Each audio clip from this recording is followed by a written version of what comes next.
Good afternoon. Thank you for joining us for today's professional development webinar, Podcasting History. My name is Michaela Rodriguez, and I am a graduate fellow at the Organization of American Historians and PhD student in the Department of History at Indiana University. The Organization of American Historians is an external agency of and located on the campus of Indiana University, Bloomington. We wish to acknowledge and honor the Indigenous communities native to this region and recognize that Indiana University Bloomington is built on Indigenous homelands and resources. We recognize the Miami, Delaware, Potawatomi, and Shawnee people as past, present, and future caretakers of this land.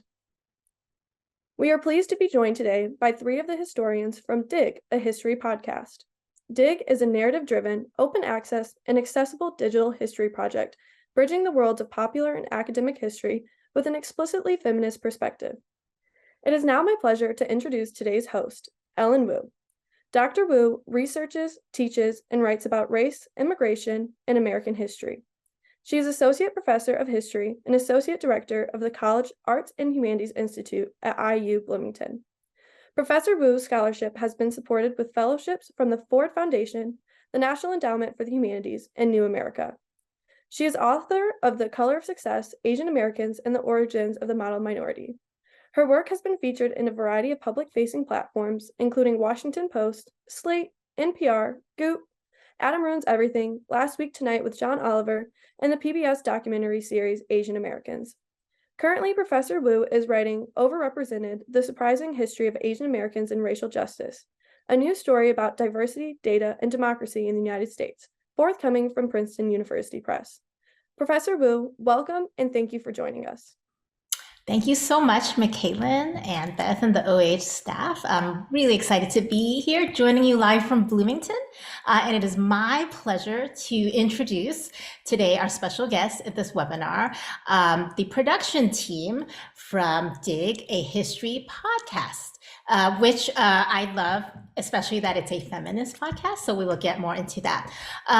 So first we have Averill Earls from dialing in from Northfield, Minnesota. Averill is a historian of modern Ireland and sexuality, and writes about same-sex desiring men, policing, and Dublin's queer urban spaces. She is the executive producer of DIG, a history podcast, and assistant professor of history at St. Olaf College in Northfield, Minnesota, where she teaches European digital and sexuality history. She has a contract with Temple University Press, congratulations, for her forthcoming book, Love in the Lab. Next, we have Sarah Handley-Cousins. Sarah is the author of the award-winning Bodies in Blue: Disability in the Civil War North, published by University of Georgia Press in 2019. Sarah teaches history at the University at Buffalo and is executive editor of the digital publication Nursing Clio. And last but not least, Elizabeth Garner Masarik, who is an assistant professor of history at SUNY Brockport with Erie Canal in her backdrop. Her book, The Sentimental State: How Women-Led Reform Built the American Welfare State, is publishing this April, very exciting, 2024, with the University of Georgia Press. She won the A. Elizabeth Taylor Article Prize from the Southern Association of Women Historians for her article, Por la Raza, Para la Raza, Jovita Idar, and Progressive Era Mexicana Maternalism in the Texas-Mexican Border. She is currently the inaugural Virginia Radley SUNY Fellow for the Study of Women's History in New York State. Okay, so I know we don't have forever time, so let's just jump right in. The first question I have for all of you is that recently there's been a groundswell of enthusiasm, or you might say pressure, among historians to do so-called public-facing work. So I really wanted to start here and ask all of you, have you all sensed this growing tide, and whether you think it's useful, important, or necessary to do public-facing history? So I guess I'll start, and I think this goes back to when we were grad students together, when we started podcasting in 2015 and then launched DIG in 2017. And I think at that point in our careers, we didn't necessarily talk about it as much, about the groundswell that you're talking about in so many words, but I'm sure we felt it because we quickly figured out that this was a moment when history podcasting was emerging as a field. It was taking off. And so in a ridiculous and painful job market, which I'm sure many of our panel or our attendees today may have experienced themselves, public facing history seemed like a good way to differentiate ourselves from other candidates. And I was personally asked about the podcast at every campus interview that I had. So obviously it was working. But now I think that we have been out of the PhD for a while, and we've lived through the 2016 election and a pandemic and massive climate crisis and the erosion of queer rights and women's bodily autonomy. I don't know if it's the conditions that we're living in that is the tide, or if the tide is just this wake up call moment where you sort of have to choose whether you're going to make meaning from the sometimes esoteric work of academia or you're not. And I think we have chosen to sort of, I don't think we're being swept along by the tide, but we've certainly struck out and are trying to swim. I'm sorry for taking the metaphor way too far. Yeah. Sarah or Elizabeth, do you want to add to that? Oh, I think that I love the way that Averill answered that. And I think that some of that, for me anyway, some of that desire to, I'm gonna butcher the metaphor because now I don't remember all of the details of we were swimming, I think. But I think of it as sort of answering sort of an existing desire, right, for this kind of material, and we're answering that call. And for me, that started before this project, in my other project, Nursing Cleo, and sort of, I think it's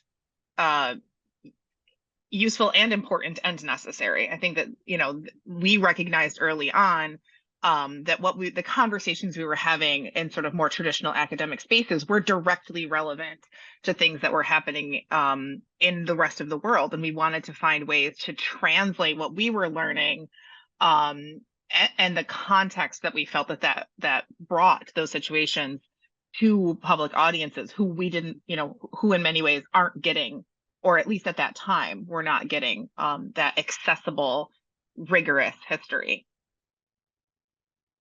Yeah, and I agree with everything they've said here. I think too, if you were to ask us that question at different points along the way, we'd probably have a different answer. When we started, we were graduate students, and our eyes were kind of being opened to, this other world, so to speak, and we wanted to share that with other people. But like Averill mentioned, this is actually our second project. We had a first project that we kind of got to practice with, and we started that in 2015. And so podcast medium was still fairly new. They had been around a while, but some of the major history podcasts were by non-historians. And so that was one way that we thought we should enter the conversation, is to kind of bring our growing expertise, to this platform that was really kind of dominated by, lack of a better word, dude bros, that were using Wikipedia, right? And so we wanted to bring that professional feminist historian voice. Yeah, which is like, I'm guessing it's a very different kind of voice. So, but I think before we move on, let's actually kind of go back to the nuts and bolts. And what do we even mean? I feel like I'm hearing this phrase a lot: public facing history, public facing humanities. I'm curious to know how each of you define it. Yeah. Well, for me, I think it's definable sort of literally, as in works of history that are aimed at engaging a broad non-academic audience. And so then really for me, how we get there is the real story, the sort of the meat of it. History it's shared, it's made, it's unmade and remade, it's collective. And historians who are doing public facing work acknowledge that, right? Like they acknowledge that it's not like me, the pundit at the front, talking at you and imparting my wisdom upon you, but that it's a two-way street, and that we're sort of building this body of knowledge together. So on the one hand, it's that, but it's also our profession, because we're trained and we're credentialed. But if we're not speaking to a broader audience and engaging in a dialogue and making meaning from the work that we're doing, then I don't know what the point is, right? So to me, public facing history is history done by historians who build those bridges, who seek to engage the broadly conceived public. And when we first started the podcast, we talked about what is our audience, and we said, well, it's Sarah's brother, right? Like, he didn't go to college, or did go to college, or has a little bit of college, but he's really intellectually Went to like a engaged. technical college. Yeah. Yeah, he's interested in learning, and those are the kind of people that we're trying to speak to, who are hungry for these deeper and more nuanced histories, but who just don't have access to the sort of academic resources that we do. So it's Sarah's brother, it's our students, it's people who are intellectually curious but don't have access to those resources. So but I think it's also in some ways the haters, and right, we've had haters since the first time we as women started talking on a public platform, and even though they listen just to hate listen, they're still listening, and they're still sort of clicking through our website and giving us sort of putting us out into the world, so that when AI tools comb the web for information to generate news stories or to generate citations, right, like, we are contributing something that is academically rigorous to this broader public in positive, to face down the haters and to build a bigger and more nuanced world. Hear that, If I can- haters? Yeah. Yeah, Sarah. I'm sorry. I was just going to add that I think part of this is public facing history, I think, is doing history sort of in front of the public, right? When I was younger, I didn't know that being a historian, like, what that meant. I didn't know what it meant to be. I didn't know it was an option for me, right? I didn't know what historians did. I think a lot of people, including our students, still don't know what historians do. And so I think one of the things I'm proudest of in our work is that we do history, and we try to be very transparent in each of our episodes about how we have done that. Is this based on research that we've done in newspaper databases? Is this historiographical? What does historiography mean? I think all of that is doing the work of history, but doing it in such a way that makes it accessible to people who aren't inside of the academy, right? And who don't speak that same language that we often speak to each other.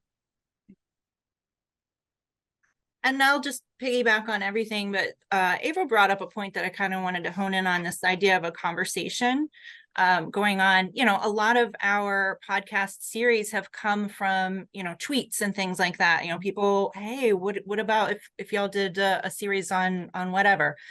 And then another thing that has been kind of a conversation for us, when we first started Dig, we did set up this avatar as kind of Sarah's brother, right? Like our target kind of audience.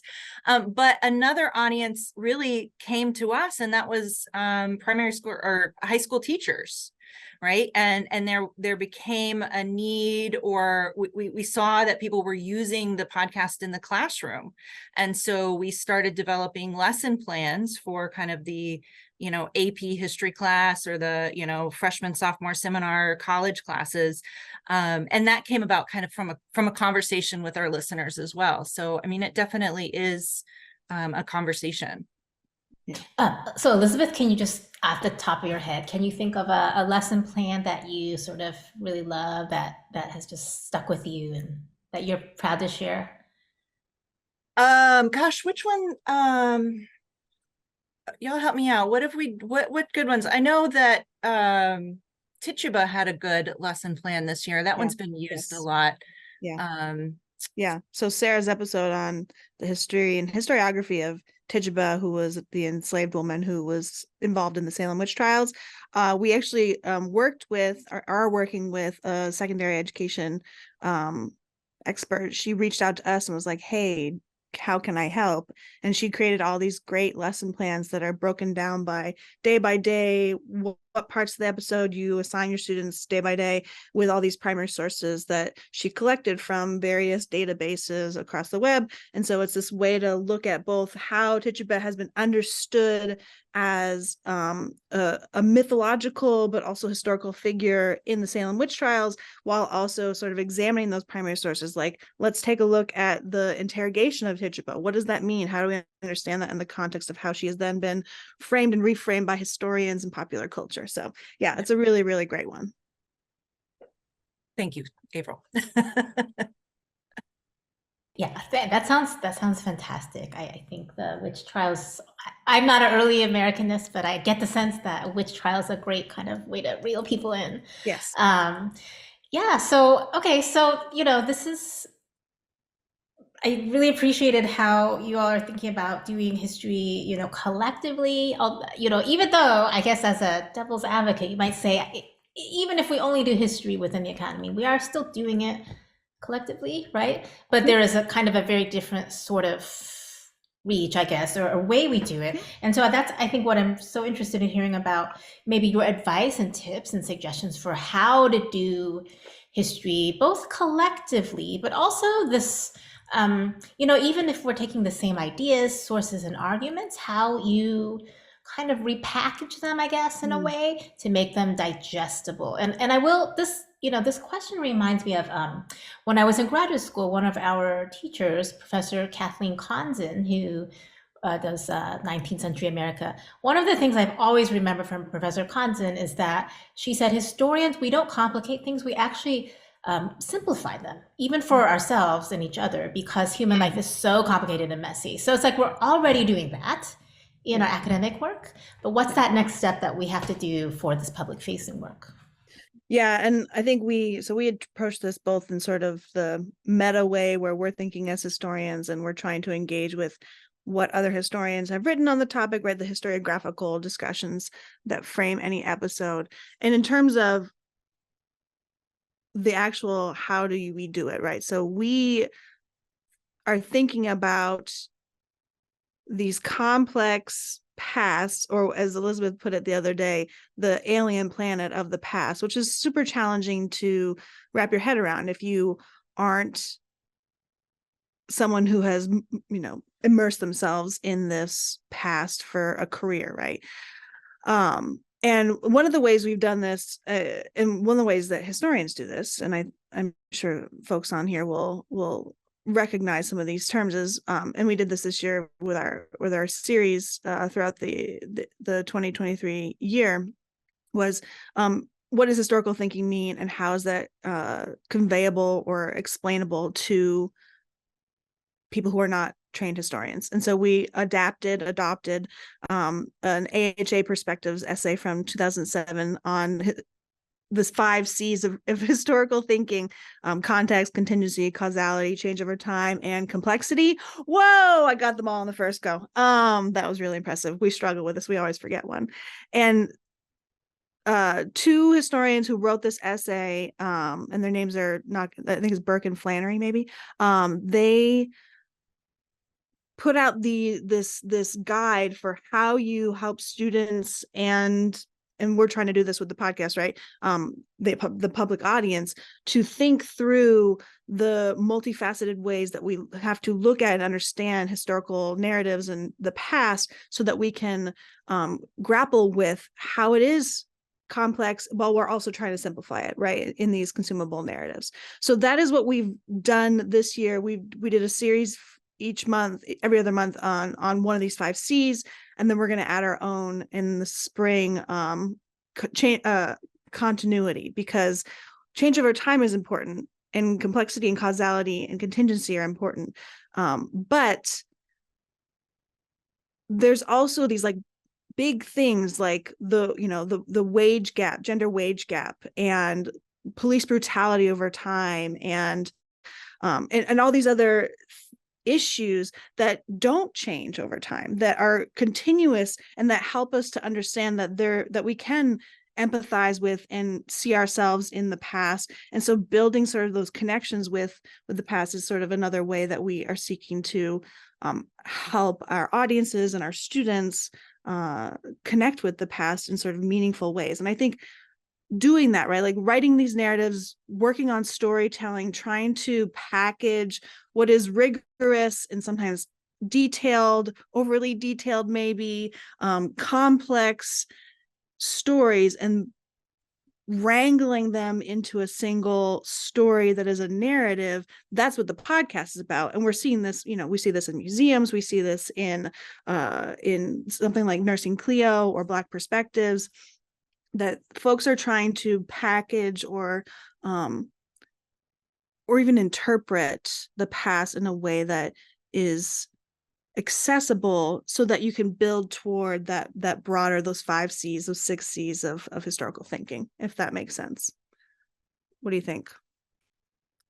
Yeah, I actually think one of my favorite, although it wasn't one of the 5 C's, but one of my favorite ways that I think that we've succeeded in this, and now I feel like I'm like bragging because it was my episode, but are these episodes that are like super historiographical and trying to take something that, I don't know about anybody else, but I found historiography absolutely terrifying when I started my career as a graduate student. I thought it was really intimidating.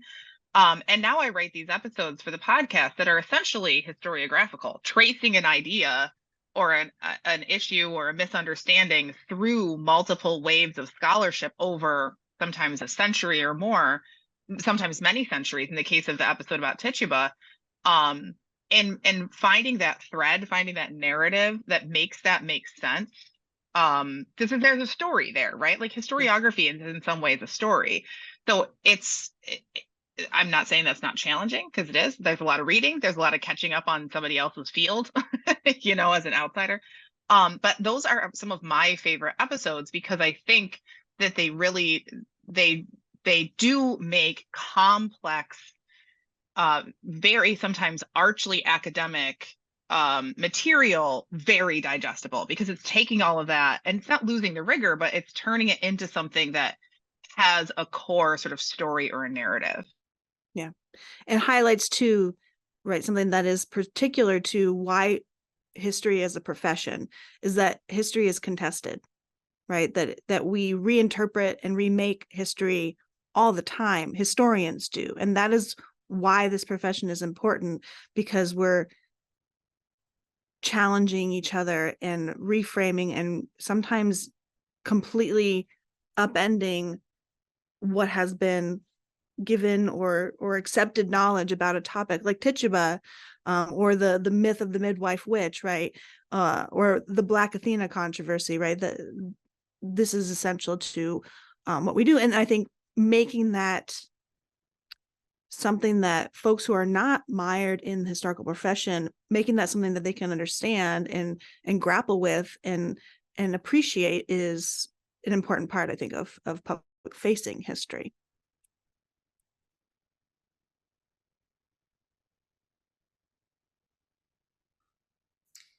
So I wonder if I can build a little bit or take a little question that popped up in my brain while you were walking us through this.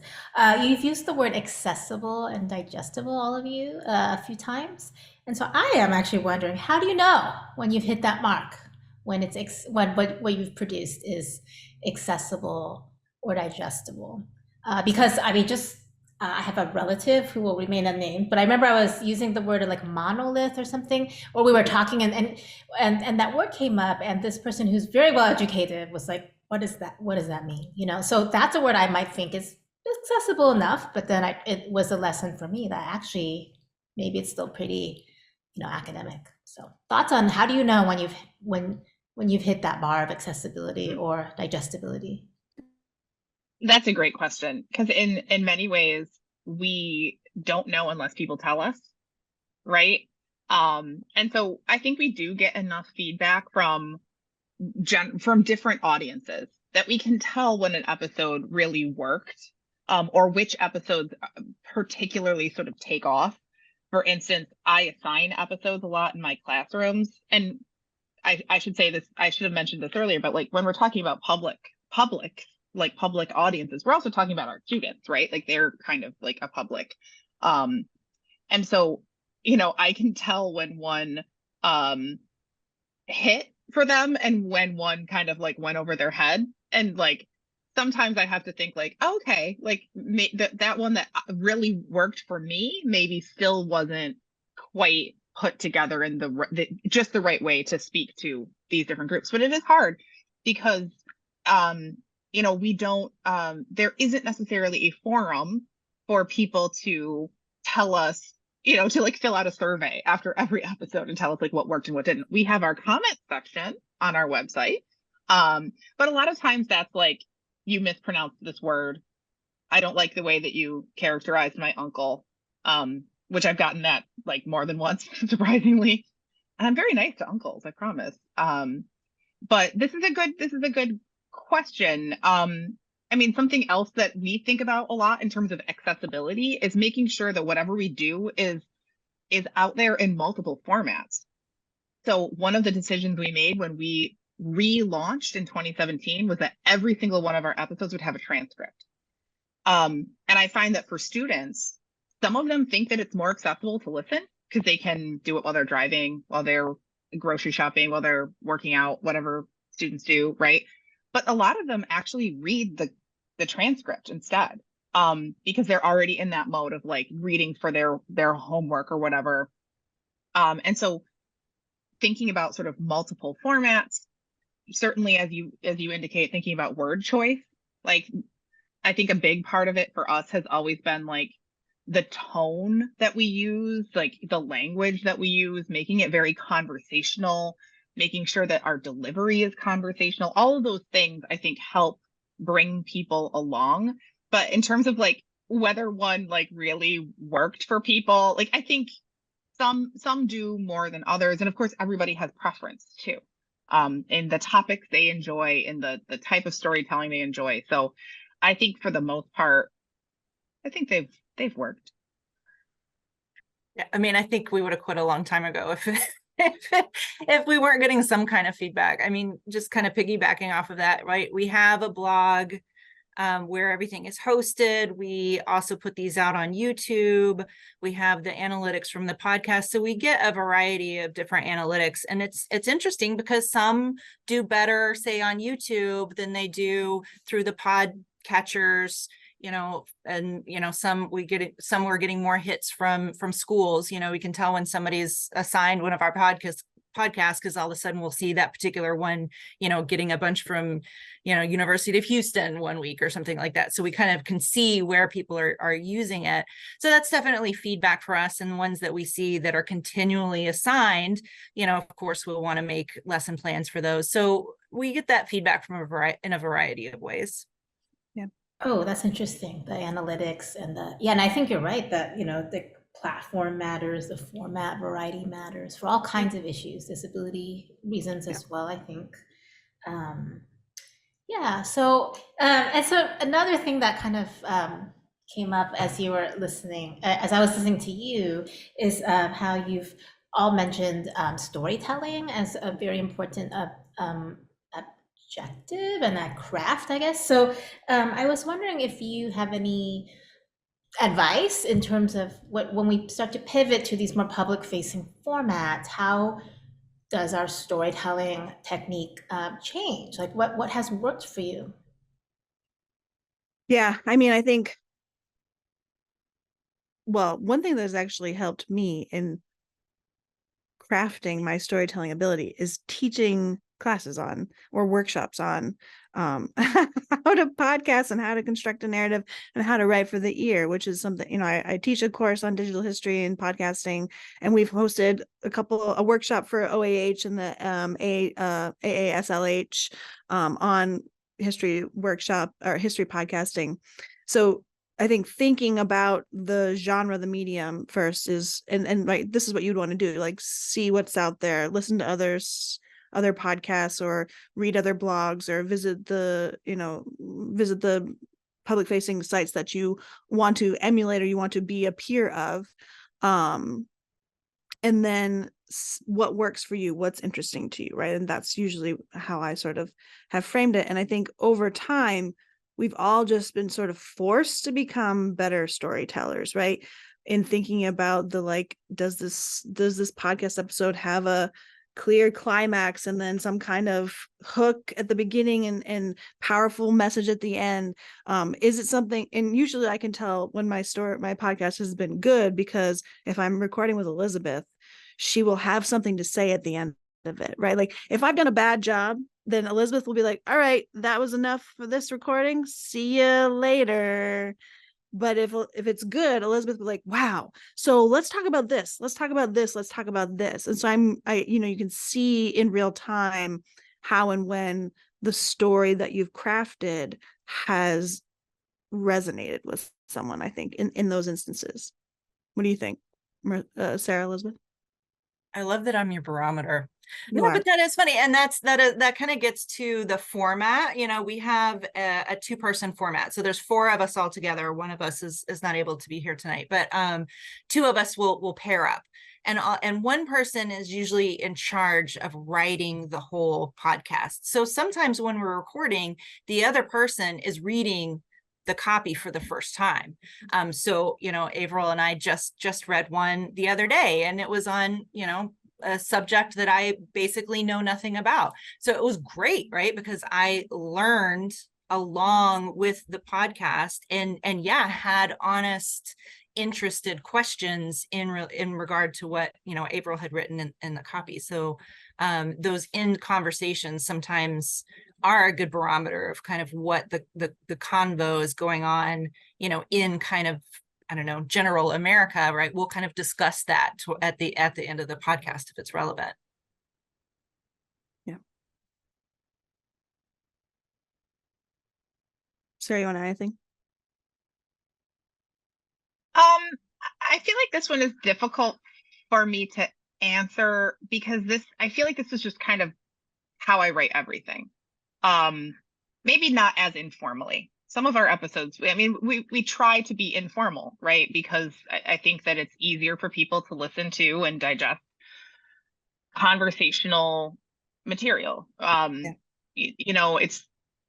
Everybody has had the experience of listening to an audiobook on something, even a topic that you're interested in, and you just like the narrator is just too flat, or there's something about it is just not sticking in your brain. And so that conversational format really helps. But I sort of have always held this as a principle of the history that I do, that I want it to be written in a way that is fun to read. Even my most academic writing, right? I like to tell stories. And I think a lot of us do. Certainly not every historian gets into it to be a storyteller, but I think a lot of us, the reason that we became interested in history is because we heard some great stories. And I did recently in one of my classes, I was teaching this kind of public facing history. And they, with the intention of at the end, they would have to produce their own op-ed or blog, or excuse me, podcast episode or documentary script. And I started the conversation not with the stuff I'd asked them to read, but I said, like, why history? Like, why do you like history? And all of them had a story about how they went to some museum and they learned about something, like a tour guide told them an interesting tidbit, or they had a really great teacher who, framed things in a really great way. Right. And I think many of us have those stories. And so I personally, this is what I aim to do in kind of all of my work. And so I think for the podcast, I had to learn how to do that. As Averill said, I really like that term, for the ear, right? Writing it to be listened to be heard. And that's why sometimes even our between the episode and the transcript, sometimes I feel like some things get lost, not just the side conversations, but like sometimes there's like I don't know, something that comes out of saying it out loud that doesn't necessarily translate to the transcript in every instance. Yeah. Yeah, I've asked other writers, like, do they write for the eye or the ear? It's an interesting question, you know. I mean, definitely, just like for me, it's just like, oh, shorter sentences help, you know, that kind of thing.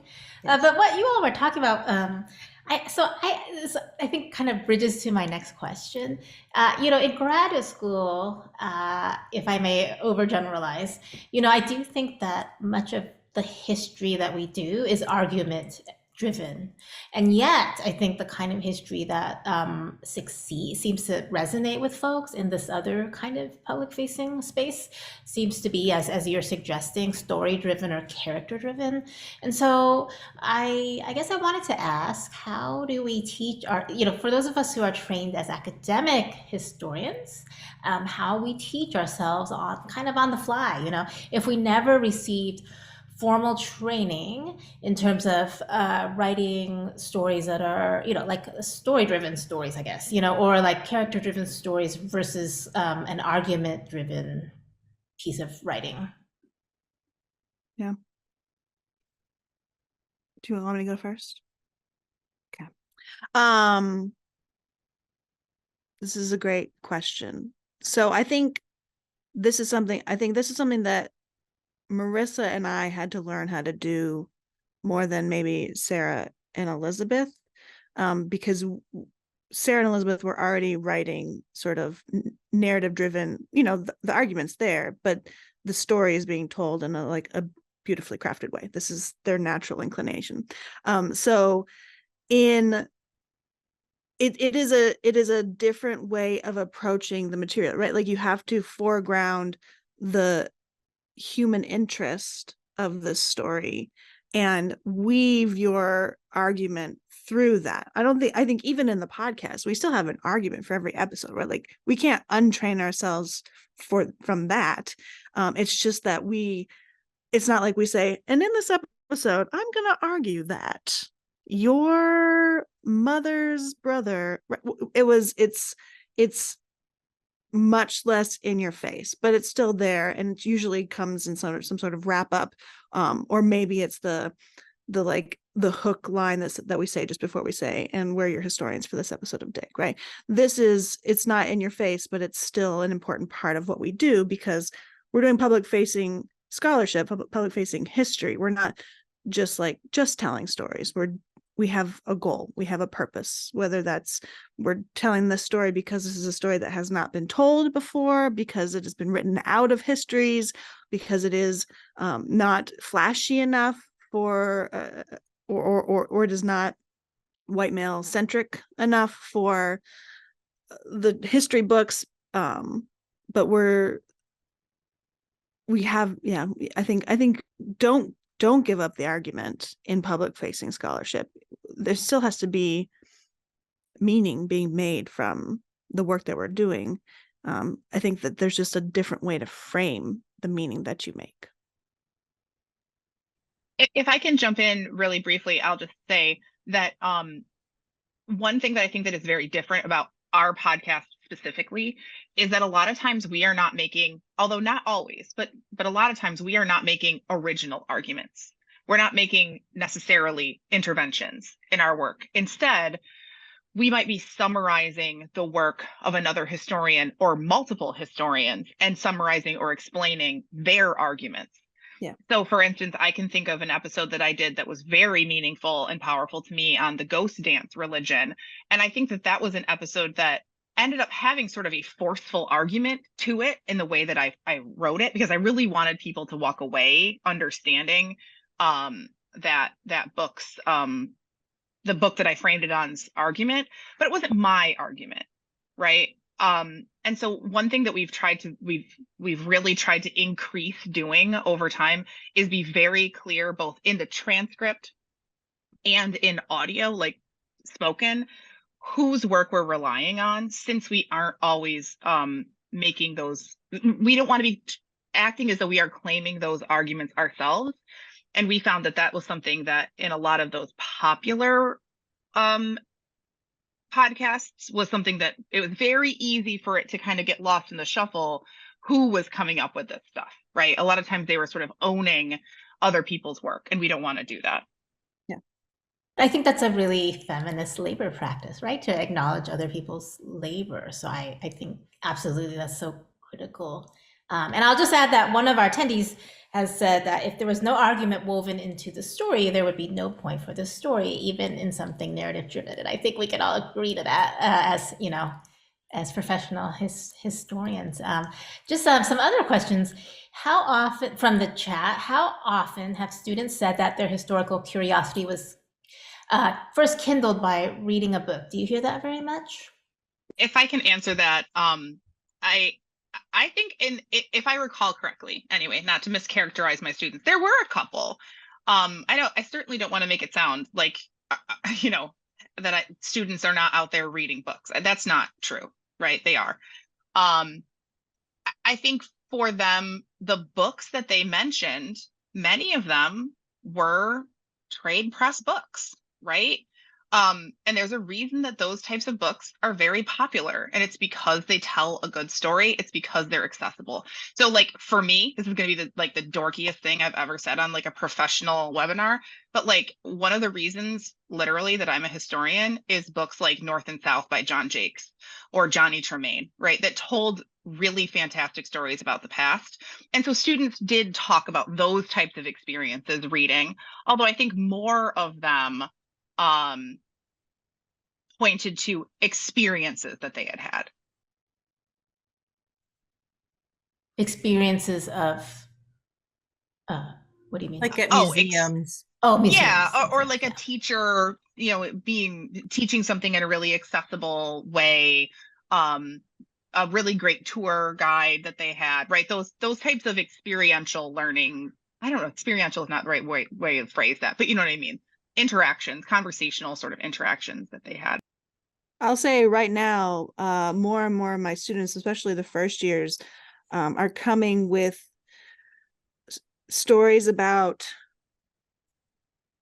like children's YouTube history shows and like weird old PBS or BBC history shows that are now on YouTube and TikToks, right? Like they somehow the algorithm found them, and there are historians on TikTok who are reaching them in a way that podcasts probably are not, right? They're the 18-year-olds are not listening to podcasts, let's all be honest, and that's fine until they come to our classes, and then they're forced to. Yeah, I was going to say YouTube. I have a lot of students that are mentioning people that they watch on YouTube. Yeah. So we want to be part of that conversation and make sure that, you know, there's good content there as well. Oh yeah, I was gonna say if my teenage sons are any gauge, then I would YouTube for sure, like at the top, you know, and short form content, not again, not a 300-page book or even an hour-long podcast, but you know, 3 minute YouTube clip, something like that. Yeah, but like 3 hours of 3-minute YouTube clips, which just doesn't make any sense. They seem to have all the attention span for tiny clips. So, any advice for those of us who are maybe like public history curious and looking for an on-ramp to doing this kind of work? What would you suggest? Absolutely. First of all, you should do it. Secondly, my biggest piece of advice would be to dip your toe in rather than sort of like flinging yourself off of the dock, which is like kind of what we did. I mean, if you have the energy for that, if you're ready, if you want to do it, go for it. That's what we did. And we learned on the fly. But if you don't have the bandwidth for that, which a lot of us don't, start with smaller sort of ways of engaging, right? So we've mentioned a couple times the project that I'm the executive editor of, Nursing Cleo. Like, pitch an essay to Nursing Cleo. Like, you see something in the news that's relevant to your work that you think it would help the public to understand this controversy or whatever. And if you were to explain, some aspect of your own research, like pitch someplace like Nursing Cleo, or Averill mentioned Black Perspectives. It's not a huge lift. It's a 1,000-word essay, some, maybe on the top end, 1,500. Places like Made by History, those sorts of outlets are great ways to sort of get your feet wet in this. There's also a million, well, a million is not accurate. There are many now other kinds of history podcasts that take guests. We don't take guests, we don't do interviews. It's just not the format of what we do, but many of them do. So like if your book just came out, you should contact different podcasts and see like what's the one that you work for that I can't think of the name of, the New Books Network. Yep. Yeah, Books Network is fantastic for this, but there's also many others. One of my favorites that I've been sharing with students a lot is Drafting the Past, which interviews historians not just about their research, but also their writing process, which I think is fantastic for students to hear. Another one that I think is very fun is Historians at the Movies, which has not that long ago launched a podcast that is very accessible. They're talking about history, but they're doing it sort of hinged on a movie that many people have seen. And so it's, finding these ways where you don't have to start a project, but you can sort of be a guest or become involved in these smaller bite-sized ways without sort of, getting in too deep. Yeah, I think that's great advice. I think even here for like teaching, like starting with anything lower stakes is just always a good confidence builder. Okay, so all of a sudden we got a bunch of questions in the chat. So I'm going to do a rapid fire because we have about 12 minutes left. Okay, I'm just going to go down the list and we'll see how much we can cover. So one question, do you encounter imposter syndrome of wanting to talk about a topic, but feeling like you don't have enough expertise? And if so, how do you overcome it? All the time, and I usually send it or ask for feedback from someone who is an expert in the field. I'm in a, from my department or colleagues that I know through various networks. Just do it anyway. Yeah, exactly. What Averill said, like, yes, absolutely. I find this all the time, especially when I'm doing an episode on something that is very far afield from my field, right? But I think for me, just doing it anyway, as Averill said, has made me a better historian and a better teacher by far, because I have to read so much other stuff outside of my quote unquote, area of expertise. And it has helped me to write fantastic lectures, more engaging lectures for my students, to be able to include more topics in syllabi that I maybe normally would have said like, oh, I can't talk about that. That's not really my thing. It really expands your horizons. We are all really prone to the imposter syndrome thing, but like, push yourself. Like you are a historian. You can do this. Like, even you can playing in somebody else's field. You can do it. Like, you're not actually stepping on toes or doing something wrong or speaking out of turn when you do that. Right. Well, and I'd say too, like, use your training. If a historian asks this, use your training, right? Like use the historiography, according to so-and-so, this is the argument. According to so-and-so, this is the argument, right? So we're not, like Sarah mentioned earlier, we're not crafting new arguments, right? If we're doing a podcast episode about something that's not in our field, we're for the most part not doing primary research. We are using the pre-existing historiography on that subject, and then crafting a narrative and an argument from that already, that conversation that's already been going on. Okay, I feel energized. Next question. Given the larger number of history podcasts out there than when you got started, how much room do you perceive there being for new history podcasts? I think there is room for podcasts that fill a niche. I think it will be harder for like a general history podcast. Like, I mean, even our podcast is not like huge. We're not like getting hardcore history numbers. We have 3,000 downloads a week, which we're happy with because that energizes us to do this work. But I think there is still a space in the field that if you have the right connections, or if you make connections at the institutional level, or if you have a really cool collection, then someone's going to find you, because there's an audience for everything out there. I'm just going to add really briefly that you also don't have to do what we did, which was to create a project that just goes on and on and on until we die. Although we may retire at some point, I'm not sure.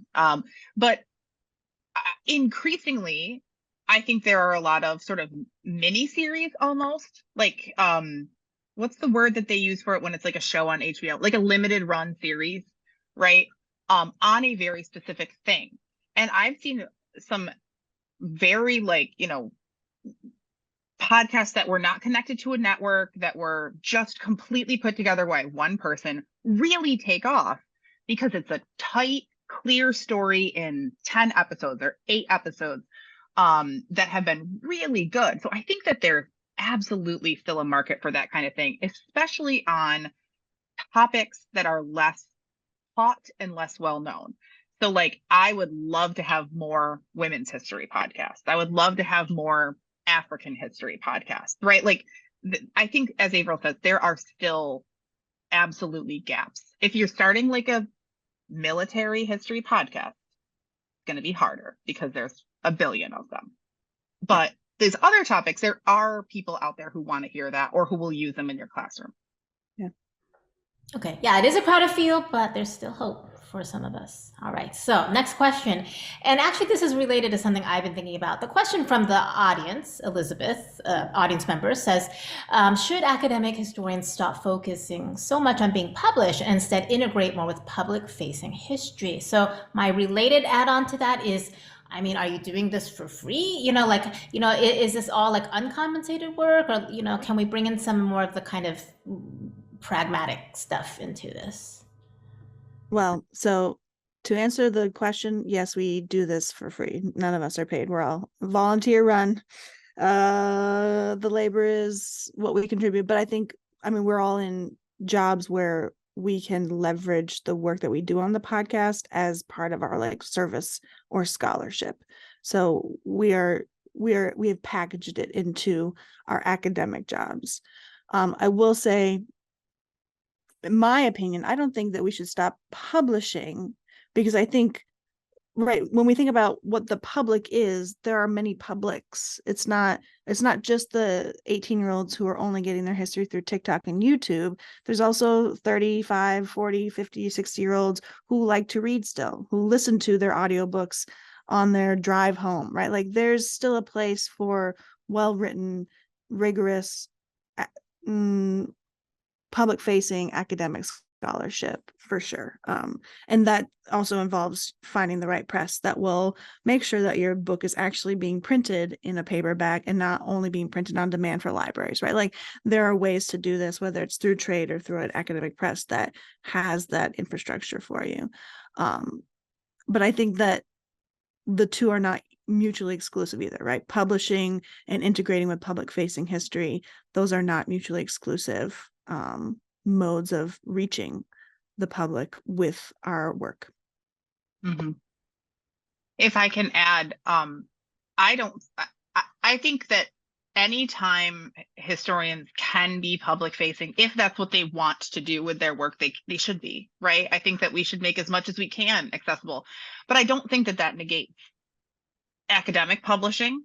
I don't think like that our traditional sort of like single authored monograph written for each other as colleagues. I would never want to see that go away, because I think that there are different things that we do as historians, and some of us are good at different parts of that work, right? And not value, but parts of it.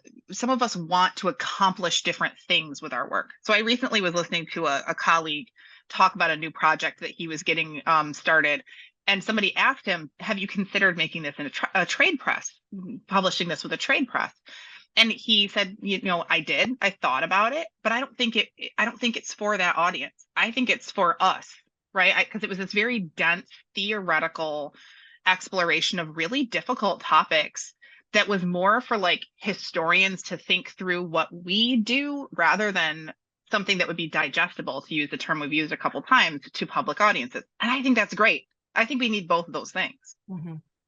I don't think we could do our podcast if everybody stopped writing those kinds of books. Sorry.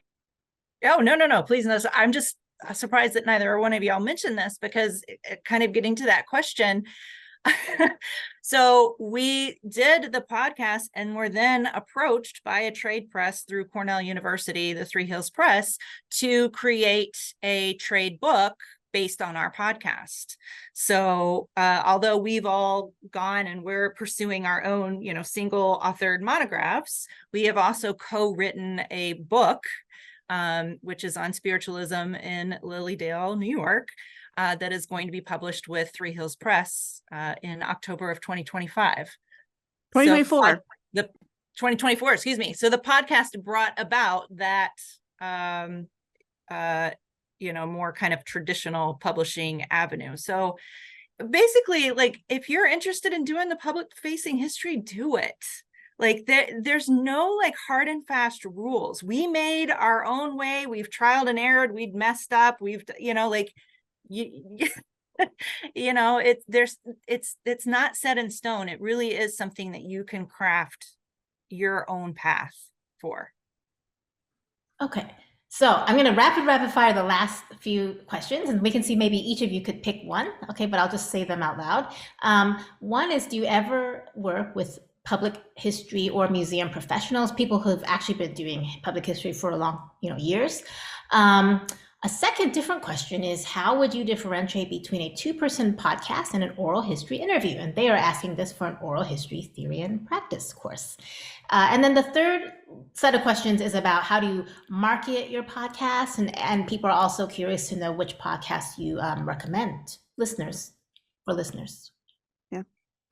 Who wants to do what? I'll do the first one. Okay. Do we ever work with public history and our museum professionals?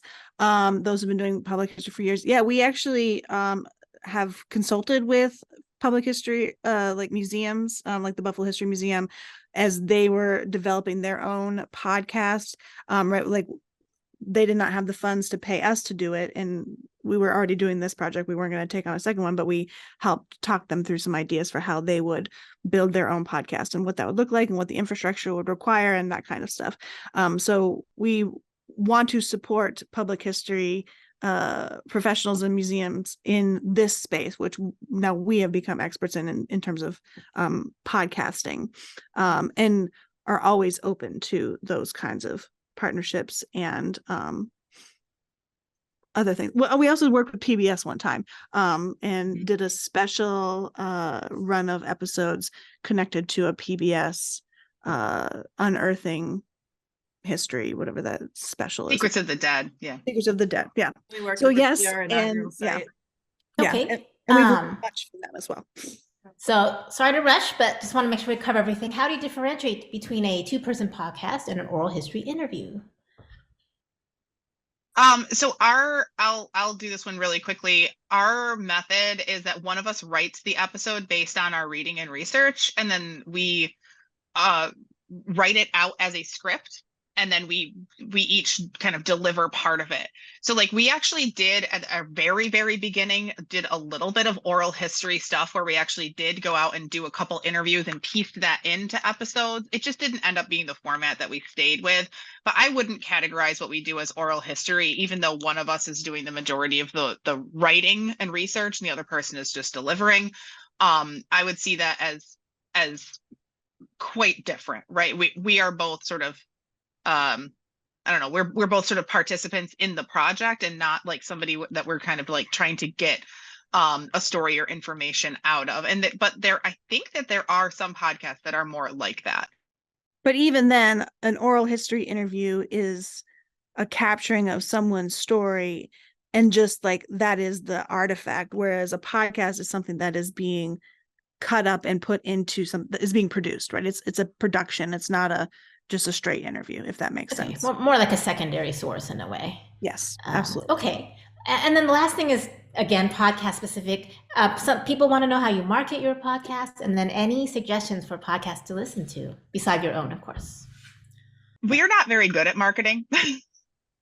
We used to be really active on social media, particularly on Twitter.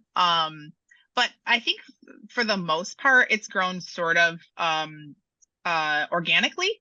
We recently have been lucky to work with a couple of interns at some of our universities that have helped us, because now we're old and they're young. And so they've helped us to sort of reinvigorate our social media marketing. But some of the other things that we try to do is like be present at conferences, give panels, do workshops like we do with the OAH, like just kind of be present. And that sort of, we think, helps with that marketing. Yeah. And so marketing in terms of social media, word of mouth, and networking. And then last question, which is podcast recommendations, something we might want to listen to during those Thanksgiving holiday drives. Oh yeah. Sarah, you go first. I love, yeah, I've already mentioned it, but I love Drafting the Past. I think that's fantastic. It's very much about the craft of history, which is something that we don't talk about very often in those sort of narrative driven podcasts. So I've been recommending that one and assigning that one in my class. I've been really into museum podcasts recently. So Flatbush in Maine is a New York Public Library podcast. Unboxing Queer History is the Gerber Hart Library and Archive podcast. And History 21 is not very well produced in terms of production value and might hurt your ears, but it's very cool history. That's the Anoka County Historical Society, and that's close to where I am in Minnesota. And I like history that doesn't suck. It's a little more kind of mainstream, but it's a fun podcast. Yeah. Great. I've not heard And of of course, these. I got to mention the OG History Chicks. Like sure. that's a good one. Fantastic. I want to thank everybody for tuning in today, all our participants, our special guests, everybody go and download all the episodes of DIG. And thank you again to the OAH and Michaela and Beth for hosting this webinar today. Wishing everybody a lovely holiday. Yep. Thank you, everyone. Thanks for coming. Hi, everybody from Rochester and Brockport. I just want to reiterate the thank yous to everyone, to Ellen, to our panelists.